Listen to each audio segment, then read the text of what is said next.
recording. It's recording. Hello, fellow discussion board members. Yeah. Hi, social studies class. How are you doing? I'm Alia. I'm Alisha. And we decided to work on our Social Justice Day project together. And we're just going to have kind of a little discussion about what social justice means to us and how we're seeing these types of things being displayed in the community and within like the world on a larger scale, and then talk about like what we want to communicate to our government and to just other people. Yeah. So I think first we're going to talk about what social justice is, what it means, and why it's important. So kind of like the words that come to mind for me are like fairness and like justice, obviously, and like human rights is a big part of social justice, and just like basic like well-being and survival and all of the things that go along with that. So like having access to shelter and food and having that secure and having a livable wage are like all just important things in that. Yeah, basically human rights, equal opportunity for all the things that we need in life, for resources, for education, for jobs, for a career for each and every one of us. All of those things are extremely important, as well as just basic human rights too. Just like health too. Yeah, healthcare is extremely important. Having the access to clean water and just being able to have a place to rest your head at night. All of those things are really important, along with like being in a non-discriminatory workplace, like always feeling like you're accepted within the community and that you have all of those resources available to you. And that's why we have a government. That's why we have the UN to help make sure that each one of our countries that makes up our planet is actively putting forth effort to make sure that people are respected. Yeah. So even like looking just at like Bellingham is like a good place to start. And I know that Bellingham, like I've experienced this and we have friends that have experienced it, is just like the struggle to like find housing that isn't too expensive, and just the issue of like just the housing crisis of not having enough housing close to campus and having that housing so expensive that you can't even really like pay for it just by having like a normal like minimum wage job. And every year, the rent prices go up even by like hundreds of dollars, which is like a big issue. And I'm sure it's happening like not just in Bellingham, like I know it's happening like really almost everywhere in the country. Yeah. Our wages are not increasing with the inflation of cost of living. And I think that's a big issue that we need to continue to communicate to our government and to continue to address within the scheme of what we need to live healthy lives and to have equal accessibility to joining the workforce and to living happy lives. Because if we are so focused on like making enough to pay rent, how are we going to be able to strive for our educational goals? How do we have the mindset to strive for what we want to have in our future if we're so focused on what we need to just make it through each day so that we have enough to continue on and to support our families and community as well. Education I feel like is such a basic human right. Just having like equal access to education is something that like I feel is so fundamental, but we don't have it. And high school education isn't enough. Like I think we need to have affordable education. We need to have affordable college, maybe not necessarily free college, but like affordable college. Because education, knowledge is power, and knowledge is like the doorway to like the life that you want and like accessing your dreams. Yeah, and then off of that, healthcare as well. We we need to be in our right minds and the right state of being to pursue those kinds of educations. And if we are so worried about like trying to have healthcare and trying to have like a stable education, and we need those things to be able to join the workforce and to be able to be a part of society. Yeah, or even just like contribute to society on like a large scale, which is like beneficial for everyone. It's beneficial for like the 1% and like the government. Just like having people and having minds out there that are like ready to like innovate and ready to like give themselves to like the betterment of our society. Exactly, yeah. And that room for creativity comes from a place of of support when you feel like you are in a community and you have a level of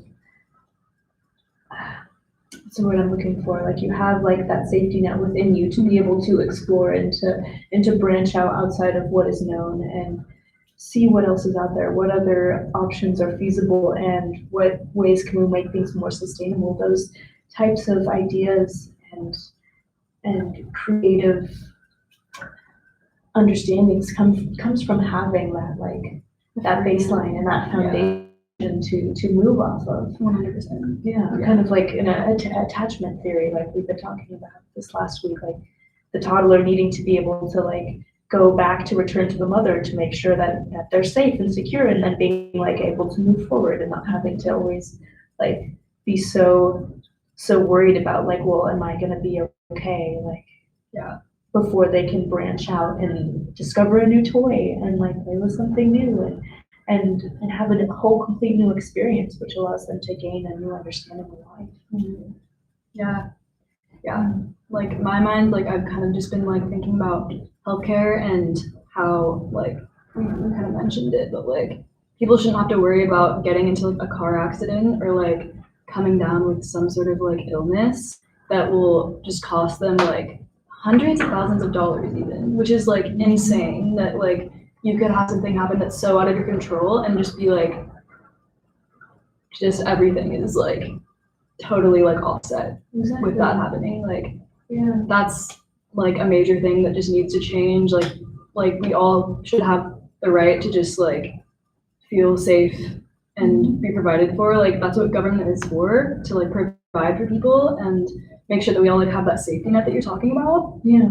And so I think that's one of the like up there like top things that like we need to change. Yeah. I think coming from that is also having a stable economy as well that is equally allocated to everyone and isn't just so focused on the 1% or the larger corporations who kind of get to have a bigger say within our political system and the policies that we put in place with how we run our country, how relationships within different countries are formed as well. Like the constant need to be fighting over resources and having that like economic motivation.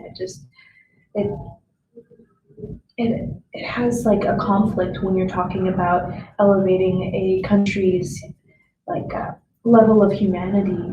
Like we watched in the video in class yesterday, like about Costa Rica and how their culture is thriving because they're focused on equal opportunity and also on just basic human rights and conservation of the environment.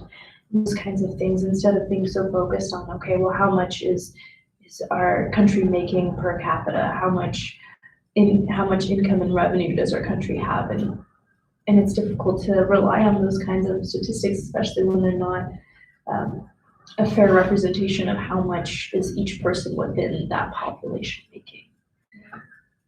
Yeah.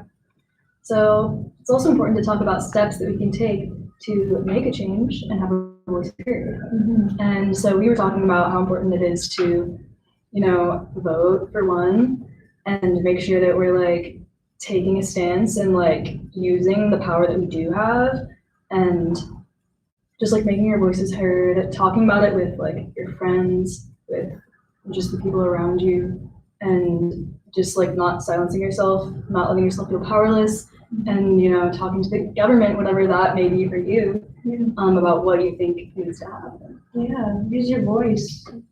Don't be afraid to state your opinion, but also have the understanding to listen to what other people have to say and to start a conversation instead of just voicing your opinion and shutting yourself off from other perspectives. Use that ability, that understanding of choice as your own power to move forward and to create a more conscious way of living. Like with the clothes you wear, are you buying clothes that are sustainably created, or is there an issue there where you need to think about where your clothes are being built, or not built, but being manufactured? Yeah, thanks. Yeah, and think about like what who you're gonna vote for. Do some research, look into these kinds of things, and also help your community get involved and see like where you can make small changes to support other people's equal rights to opportunity as well, because we all need to be supported, not just ourselves as individuals, but everyone. And it's a collective effort too. Like we can't just look to the government and say, hey, fix all of our problems. We also need to create a grassroots movement where we are working as a collective to step up our productivity, our creativity, and that comes with feeling supported. Computer that way. Yeah, but I feel like we're at around the time limit. Yeah, I don't know. I'd say we are for sure. Yeah, so vote and Vote, do your research, support sustainable companies that aren't infringing on people's human rights. Yes. Use your voice. Use your voice. Become a member of your community and see how you can get involved and speak up for your fellow human and have an ear for them. And yeah, just care about each other. Yeah. Great. I'm just gonna roll up.